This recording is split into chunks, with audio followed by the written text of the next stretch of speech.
आणि परभणीचे महायुतीचे उमेदवार महादेव जानकरांना मोठ्या मताधिक्याने विजयी करा असं आवाहन सातारा लोकसभा मतदारसंघाचे भाजपचे उमेदवार उदयनराजेंनी परभणीवासियांना केलं आहे। परभणी लोकसभा मतदारसंघाचा अनुशेष भरून काढण्यासाठी महादेव जानकरांना मतदान करा असं आवाहन एका व्हिडिओद्वारे उदयनराजे भोसले करतात। माझे मित्र माधव जानकर यांना यांची कोण आहे शिट्टी हे संपूर्ण परभणी मतदारसंघाचा जो अनुशेष आहे ते भरून काढण्याकरता आज त्यांनी उमेदवारी जाहीर केली आहे।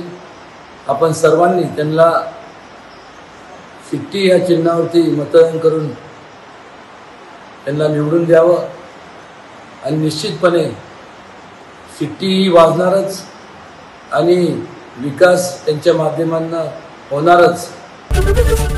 एबीपी माझा, उघडा डोळे बघा नीट।